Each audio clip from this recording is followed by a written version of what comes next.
दोस्तों, क्रोध हर किसी को आता है। जब भी किसी की बात बुरी लगती है या किसी का व्यवहार पसंद नहीं आता है तो गुस्सा आ जाता है।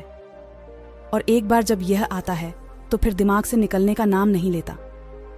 ऐसे में आप उस घटना को लेकर बैठ जाते हैं, उसके बारे में सोचते रहते हैं। हर समय वही बात दिमाग में घूमती रहती है।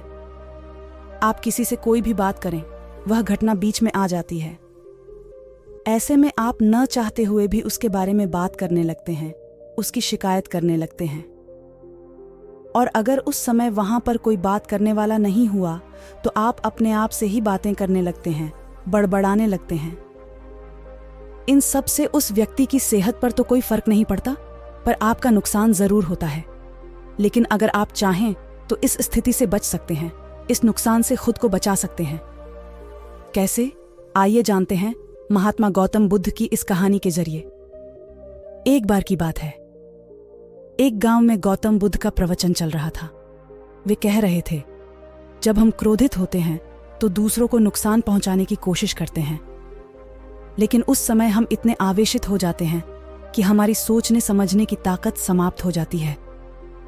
इसलिए क्रोध में हम सही निर्णय नहीं ले पाते और अपना ही नुकसान कर बैठते हैं। बुद्ध की उस सभा में एक गुस्सैल स्वभाव का व्यक्ति भी शामिल था। उसे बात बात पर गुस्सा आ जाता था। आज भी वह अपने परिवार वालों से झगड़ कर आया था और उस समय भी उसके दिमाग में उथल पुथल मची हुई थी। इसलिए उसे बुद्ध की बातें अच्छी नहीं लग रही थीं। उसे लग रहा था कि जैसे बुद्ध उसे डांट रहे हों, सबके सामने उसकी बेइज्जती कर रहे हों। इससे उस व्यक्ति का क्रोध भड़क गया। वह अपनी जगह से उठा और बुद्ध के पास जा पहुंचा। इससे पहले कि कोई कुछ समझता, उसने बुद्ध के मुंह पर थूक दिया। यह देखकर वहां मौजूद लोग भड़क उठे और उस व्यक्ति के बारे में बुरा भला कहने लगे। लेकिन बुद्ध अभी भी अपनी जगह पर शांत बैठे हुए थे। उन्होंने अपना चेहरा पोंछा और बोले, क्या बात है वत्स, तुम्हें कुछ कहना है? उस व्यक्ति ने बुद्ध की बात का कोई जवाब नहीं दिया। वह बिना कुछ कहे वहां से चला गया। यह देखकर एक व्यक्ति से रहा नहीं गया। उसने बुद्ध से पूछा, महात्मन, उस मूर्ख व्यक्ति ने आपका अपमान किया और आपने उसे कुछ नहीं कहा।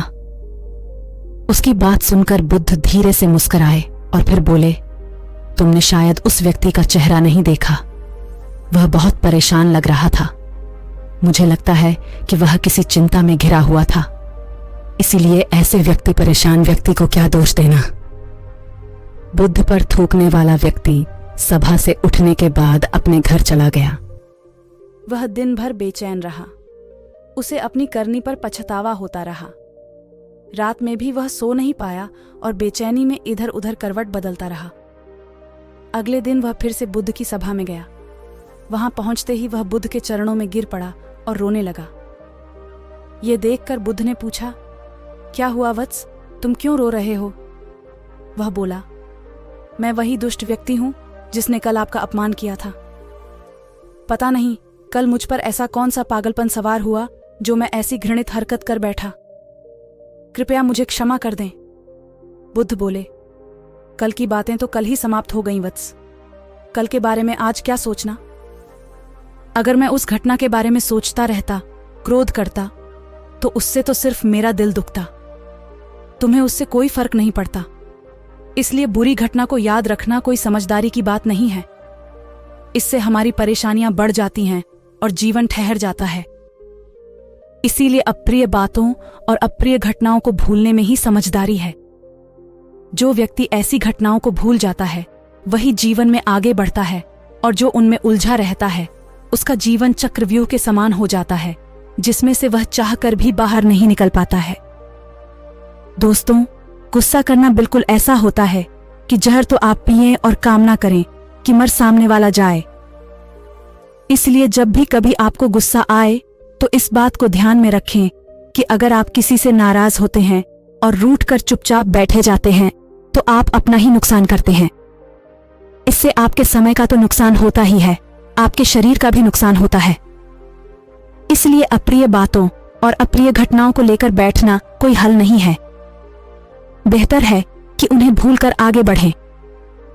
तभी आप जीवन के प्रवाह के साथ अपने आप को जोड़ पाएंगे और जीवन का आनंद ले पाएंगे। हम में से ज्यादातर लोग यही समझते हैं कि हमारे दुखों का कारण कोई दूसरा व्यक्ति है, और जब हम ऐसा मानते हैं तो हम अपने स्वनियंत्रण की कमी और अक्षमता को अनदेखा कर रहे होते हैं। वास्तव में ये हम पर निर्भर करता है कि हम दूसरों के द्वारा प्रदान की गई नकारात्मकता को स्वीकार करते हैं या नहीं। अगर हम नकारात्मकता को स्वीकार करते हैं तो हम अपने पैरों पर कुल्हाड़ी मारते हैं, और जब हम उसे अस्वीकार कर देते हैं तो घृणा, क्रोध, हिंसा हर किसी से मुक्त हो जाते हैं।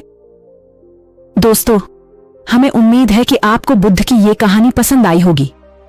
अगर आपको यह कहानी पसंद आई तो अपने दोस्तों को शेयर जरूर करें। अगर आप इस चैनल पे पहली बार आए हैं तो चैनल को सब्सक्राइब जरूर कर लें। मिलते हैं इसी तरह की मोटिवेशनल कहानी लेकर, तब तक के लिए गुड